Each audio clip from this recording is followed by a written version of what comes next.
I call upon governors to allow our churches and places of worship to open right now. Tonight on Currents News, President Trump making it known that houses of worship are essential to the nation. His message comes one day after news that the churches in the Diocese of Brooklyn are opening again, but there are limits. We'll hear from Bishop Nicholas DiMarzio and the man he picked to spearhead the operation on everything you need to know before you can safely return to church. I'm Jessica Easthope, and that's ahead. The Brooklyn Memorial Day Parade, one of the nation's oldest, is off this year, but remembering our war heroes is still on. Father John Gribowich and relevant reflections. In just 1 minute, the Brooklyn priest helps you focus your minds during this pandemic.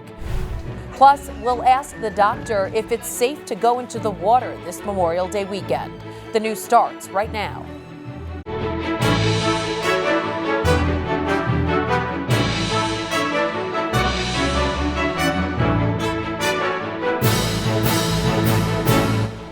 Good evening, I'm Christine Persichetti. President Trump is declaring churches and other houses of worship essential to American life. And at the White House this afternoon, he ordered restrictions keeping churches closed lifted immediately. Some governors have deemed liquor stores and abortion clinics as essential, but have left out churches and other houses of worship. It's not right. So I'm correcting this injustice and calling houses of worship essential. I call upon governors to allow our churches and places of worship to open right now. If they don't do it, I will override the governors. In America, we need more prayer, not less. The president also stressed that churches hold society together and keep the American people united.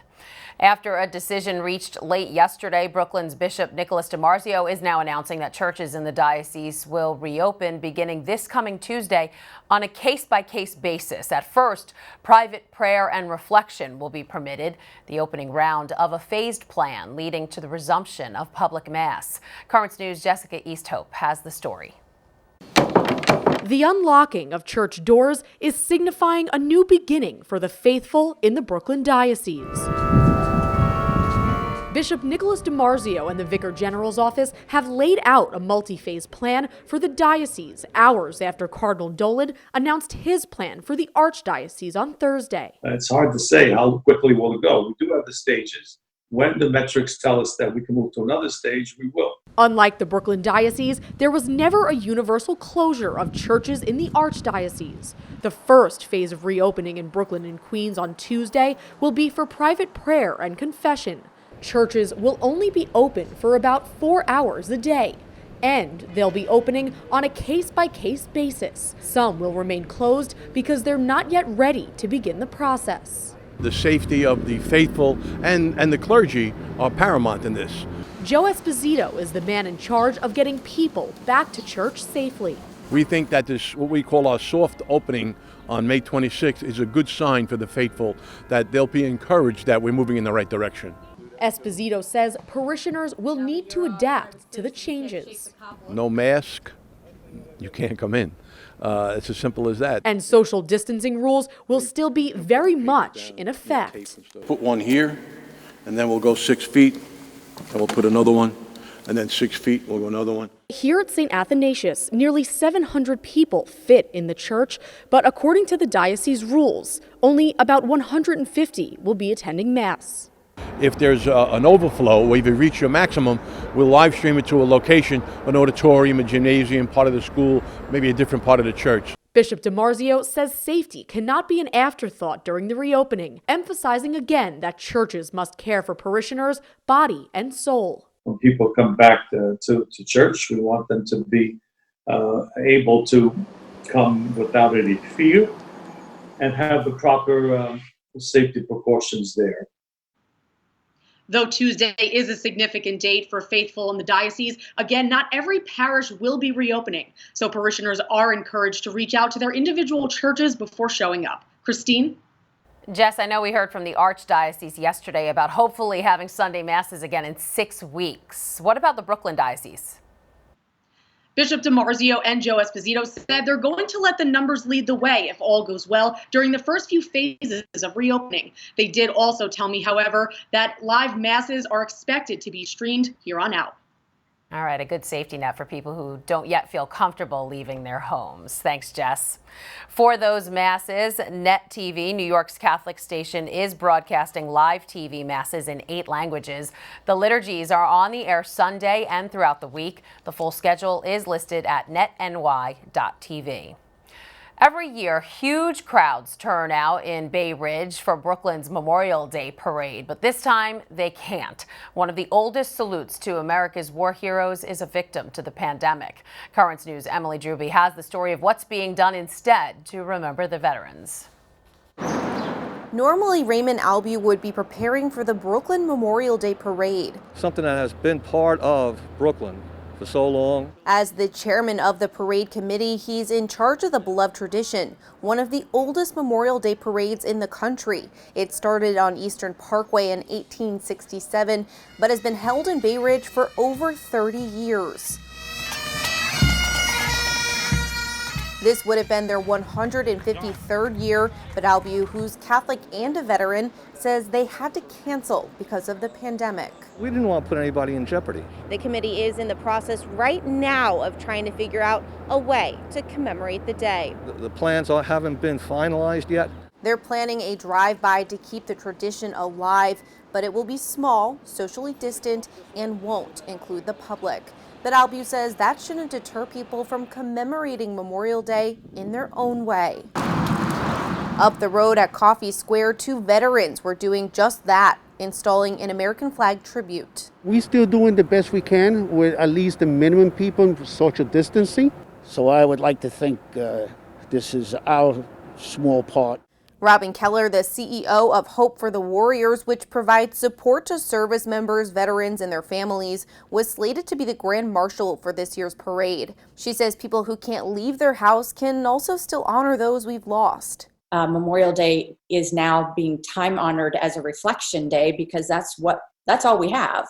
Adding reflecting and remembering is actually one of the most important parts of the day, a sentiment Albu agrees with. They just want to make sure that the men and women who didn't come home, who weren't able to come home, were remembered. The message is loud and clear. While the parade might be canceled this year, remembering those who paid the ultimate sacrifice for our country is not. In Bay Ridge, Brooklyn, Emily Drooby, Currents News. The flags over the White House are flying at half-staff starting today. The president ordering the move in memory of the nearly 95,000 Americans who lost their lives to the coronavirus. It will be the same at all federal buildings throughout the United States. Flags will remain at half-staff until noon on Monday to commemorate Memorial Day.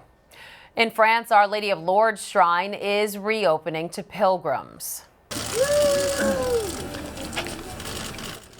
The sanctuary gate opened this morning after a 2-month lockdown because of COVID-19. All visitors are required to wear masks. There are markings on the ground so pilgrims are able to keep a safe distance from each other. For now, entry to the grotto is being limited to groups of 10. At the Vatican, St. Peter's Square is open again to pedestrians. The world-famous space had been blocked off for many weeks due to the pandemic. Now people can stroll next to the fountains and enter the basilica. One Rome resident said it was like seeing her city for the first time. Here are some more headlines. New York City beaches are eyeing a possible June opening for swimming. Mayor de Blasio is saying lifeguards are getting ready right now. Memorial Day weekend is the traditional start of the beach season, but this year they're off limits. An early stage trial of a coronavirus vaccine is showing promise. More than 100 participants got the medicine and mounted a moderate immune response to the disease. Britain will quarantine everyone flying into the country, including citizens, beginning June 8th. The isolation will last 14 days to fight the spread of the virus. The search is on for a second person of interest in an attack on a naval air station in Texas. The FBI says the shooting at Naval Air Station Corpus Christi Thursday morning is terrorism related.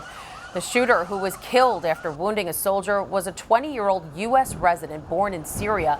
Investigators say postings on his online accounts express support for ISIS and Al-Qaeda. Dozens are dead after a Pakistan International Airlines plane carrying 99 people crashes into a crowded neighborhood. Heavy black smoke could be seen over the city of Karachi on Thursday. The pilot made a mayday call before the plane went down, telling air traffic control he had lost engines. There's a lot more news headed your way. Relevant Reflections, a priest in the Brooklyn Diocese hoping his words inspire you to do some reflecting of your own. Plus, Time Capsule, the gift left behind by parishioners more than 100 years ago. We'll tell you where. And later, Ask the Doctor. He's got the answers to the coronavirus questions you might be asking yourself as we head into the holiday weekend. Now you can help us put your faith in the news. The next time you capture a newsworthy event, send us your pictures or video. It's easy. Go to netny.tv/send us, and you may see your submission on Currents News.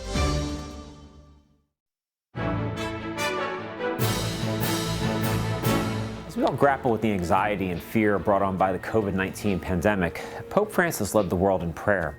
In fact, even priests have not been able to celebrate the sacraments. Can our current blindness brought on by the coronavirus be a way of Jesus healing us? How extraordinary is that? That is a taste of what you'll see on Net TV's new segment, which begins airing today. You're seeing it first on Currents News. Father John Gribowich offering up relevant reflections. In just 1 minute, he'll help you focus your minds during this pandemic, and he joins us now to talk more about it. So, Father, explain to us, what is this segment all about? Well, I think this segment is just really my own personal reflections that I've been thinking about during the course of this time that we're in, this very unique time. So I don't know if it's so much about what I'm imparting to other people, but more about how I've just been interiorizing so many things that have been happening over the last couple of months now. All right, we actually have your first segment, and we want to watch it now really quick. It's not unusual for many people to go to MoMA or another contemporary art museum and be confused by what is considered art. Have we ever asked ourselves, why did art take such a non-representational turn? The answer is simple: photography.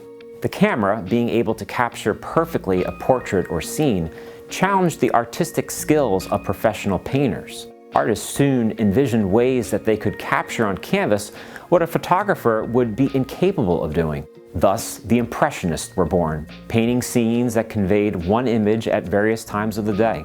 God cannot be contained to the instant snap of a photograph, nor can he be fixed in time. The faithfulness that God has shown to us in the past is the same faithfulness that God shows to us in the present, and will continue to reveal to us in the future. To have faith in God is to just accept his faith in us. So even in quarantine, some will tell you with working from home and essentially homeschooling their kids, they don't have time for meditation and reflection. And now here you have a reflection in just 1 minute. Is that all it takes to focus our minds? Well, I think things come to us even probably in shorter amounts of time than that. I mean, yeah, I think that it's really, I found it very beneficial for myself when I was writing these reflections to be very, very concise with really how I was understanding God was speaking to me, actually, through different experiences I've been going through over the last couple of months. So I think that 1 minute can do a lot, actually. And what do you hope people will get out of watching your reflections? Well, I think that, all of our experiences help each other. I mean, I hope that maybe people, by me sharing a part of my own spiritual life, my own spiritual experiences, may somehow spark something in someone else's spiritual life and spiritual experiences. I think that we are experiential people, and I think that this is what helps us to recognize the fact that we are literally all in this together. All right, Father John Gribowich from DeSales Media, thank you so much for joining us, and we look forward to your reflections. Thank you so much, Christine. And just as a reminder, those reflections from Father John will air hourly every day right here on Net TV. 2 fires and a tornado can't stop a church community in Missouri from worshiping the Lord. Their old church is now in shambles after recent disasters, so they're moving to a new location. But before they go, a final gift found buried inside the almost 130-year-old walls. Lots of families went here for generations. during all of the horrible things that were going on in Springfield. This used to be a safe haven for families. I received a call from SMC, the folks that own the building now, that in the process of bringing the building down, they found it inside a wall. It would have been right in this general area here. There was a stone that had 1891, which was the date that the building was built, and then it was behind that. We'll have an unveiling. I've not seen, because really it is, there's just a fair amount of ash.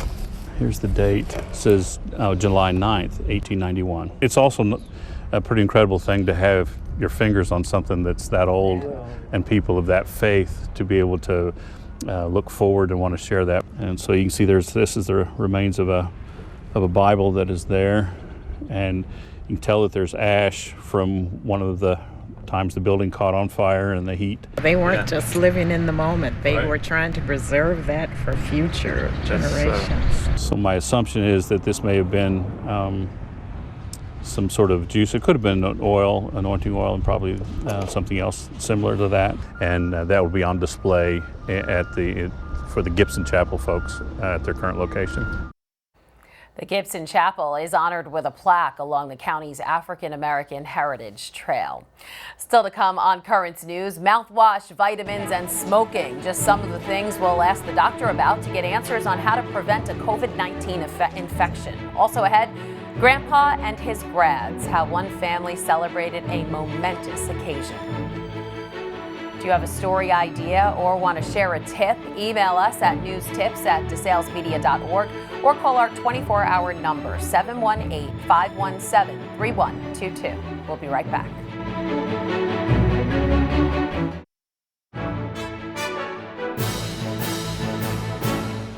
It's Memorial Day weekend and many will spend their time at beaches or pools. So that brings up new questions about the spread of coronavirus. Here to answer them is Dr. Robert Tabali, an infectious disease expert with the Catholic Medical Association. Doctor, now we all know chlorine kills bacteria, but the virus is still on everyone's minds.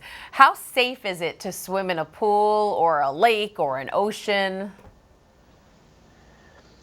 Well, as long as a pool is adequately chlorinated, it should inactivate the virus. There shouldn't be any problem there.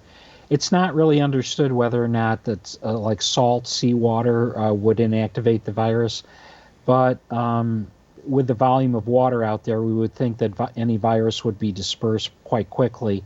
You're most likely to get exposed to coronavirus through the air, through breathing. Mm-hmm. So while you might be enjoying your going in and out of the surf, someone nearby coughing, if they were a secretor, you could catch it from a respiratory route. Probably not through the water, though. All right, so stay in the water then. We'll all be getting some vitamin D if we're out in the sun this weekend. And a recent study by Trinity College Dublin found adults who took vitamin D supplements saw a 50% fall in chest infections. What's your take on it? Could vitamin D prevent COVID-19 infection? Should we all be taking it? I'm a strong supporter of vitamin D.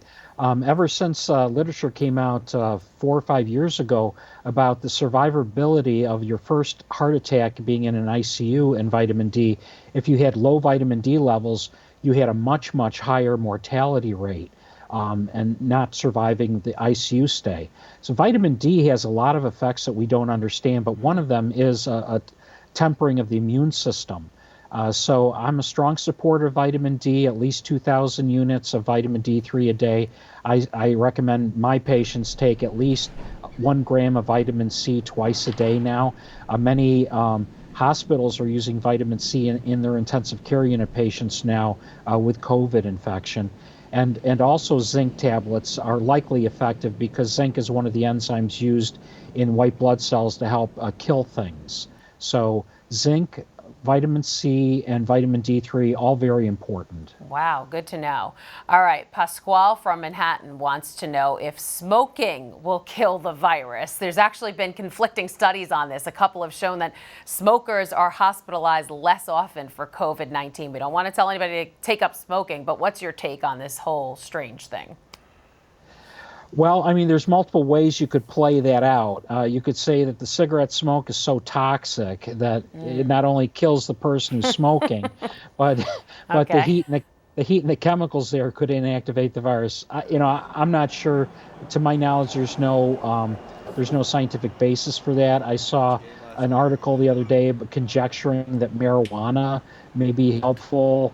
Marijuana burns at a much higher temperature than tobacco does, and we do know that there's significant harm from smoking marijuana. I can't endorse either smoking tobacco or marijuana as a means to reduce COVID risk. Of course. All right. Pasquale also asked, will washing my mouth out with Listerine kill the virus before it gets into my cells or bloodstream? Now, I know there are studies about everything. You have to take some with a grain of salt. But there was a study from Cardiff University School of Medicine in Wales saying mouthwash could destroy the outermost layer of the virus. So what's your opinion? Yeah, the outermost layer of the virus is a lipid-containing layer, and the alcohol in the mouthwash actually helps dissolve that lipid layer.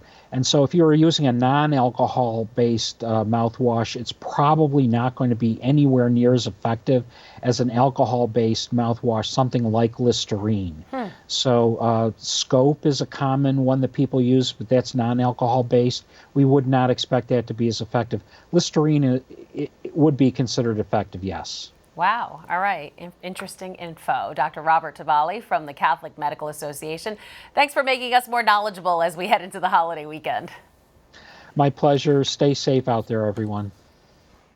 The doctor is in every Friday to tell you what you need to know about the latest medical developments involving the coronavirus and to answer your questions. So send them to askthedoctor@desalesmedia.org. Again, the email is askthedoctor@desalesmedia.org. We mentioned that if you send us your videos or photos, you might see them on Currents News. We thank Jessica Monday for submitting this uplifting picture. That's Father John Serio, the president of New Rochelle's Salesian High School, standing next to one of his graduating seniors. Father John has visited more than 130 homes of the class of 2020, saying a prayer with the grads and presenting them with a special yard sign. A nice way to make graduation a little brighter in these times. So please send us your videos or photos just like Jessica did, and you may see them right here on Currents News. Send your submissions to netny.tv/send us, and always stay tuned to Currents News. And finally tonight, two siblings, the first in their family to graduate from college, wanted to share their joy with their grandfather. The pandemic almost got in the way. But it didn't. They brought the pomp and circumstance to Grandpa's California nursing home. The law school and medical school grads surprised him, standing outside the nursing home in their caps and gowns. It almost felt like we did it, and like we did it together. We called him later, and my grandpa doesn't speak a lot of English, but all you hear him keep saying is, "I love you." So that was a great feeling. They hadn't seen their grandfather in months since no visitors have been allowed in the nursing home. They're hoping to celebrate together soon. And that is Currents News. I'm Christine Persichetti. Currents News Special Edition, anchored by Michelle Powers, will air this weekend, starting Saturday at 1:30 p.m. Several rebroadcasts will follow, including Sunday and Memorial Day. Go to netny.tv for the complete schedule. Thank you for joining us, because we are putting your faith in the news. Hope to see you again next time, and have a great Memorial Day weekend.